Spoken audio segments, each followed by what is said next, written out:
Você sabia que uma das coisas que deu início ao lacre de medicamentos que vemos hoje em dia nos remédios foi devido a um caso criminal que aconteceu em 1982, onde 7 pessoas que ingeriram Tilenol morreram por envenenamento.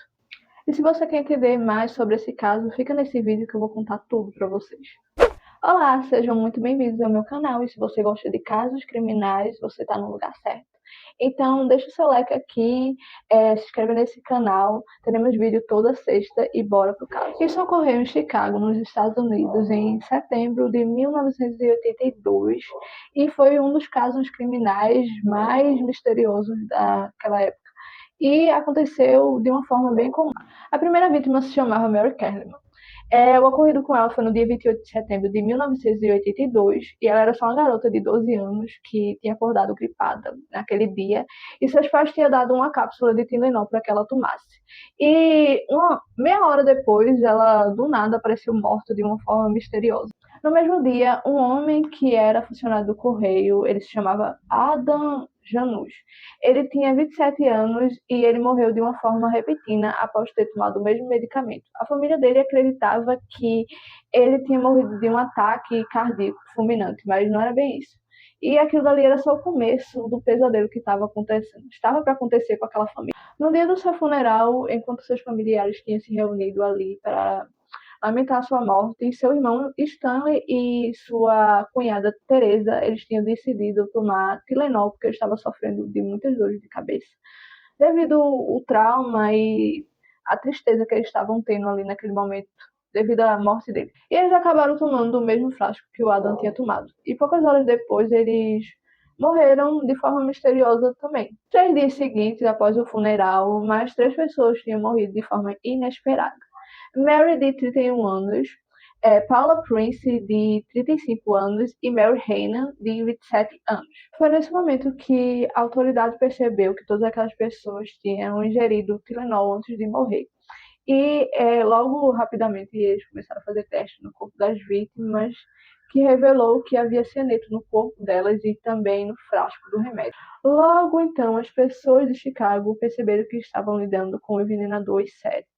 E elas também começaram a suspeitar que o envenenamento poderia estar vindo da própria fábrica da Tylenol. Mas os fabricantes da Tylenol pararam com todas as suas produções e também suspenderam todas as suas propagandas que estava tendo da Tylenol naquela época.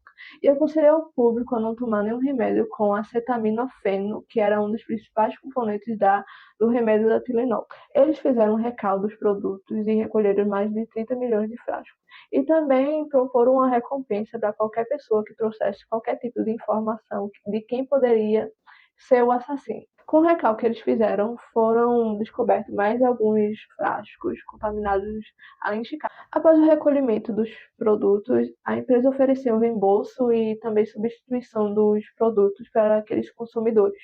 Esse incidente motivou a criação de padrões rígidos de segurança, como as embalagens, seladas e cartazes de comprimido que a gente vê hoje em dia, tornando a adulteração do remédio um crime federal e levou à substituição de cápsulas gelatinosas por comprimidos mais sólidos, que são mais difíceis de adulterar sem deixar vestígio.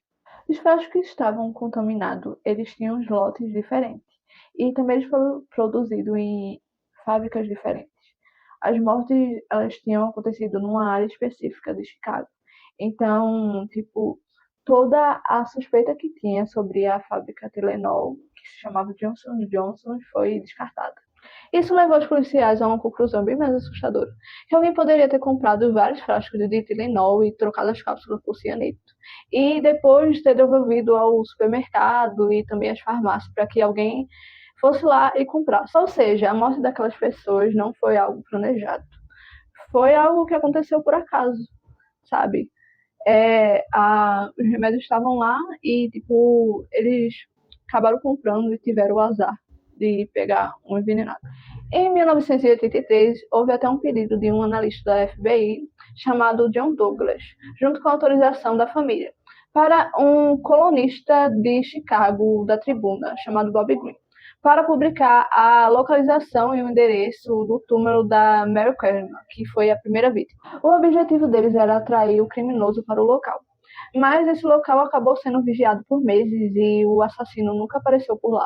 Agora eu vou mostrar para vocês uma das imagens que foi liberada pelos policiais de Chicago, da câmera de segurança da farmácia Walgreens, onde a gente vê a Paula Prince comprando o primeiro remédio adulterado com cianeto. A polícia até suspeitou que o homem barbudo que aparecia olhando para ela lá no fundo da foto poderia ser o assassino, mas não era.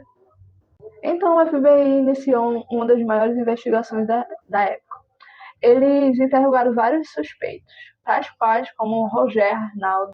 Ele foi até investigado pelos policiais, mas ele logo foi solto e a partir daí ele começou a ter um colapso nervoso tremendo por causa da mídia que ficava em cima dele. Ele até jurou uma tal de Martha Sinclair ter denunciado ele e, tipo, por causa disso aconteceu uma tremenda reviravolta na vida dele, sabe?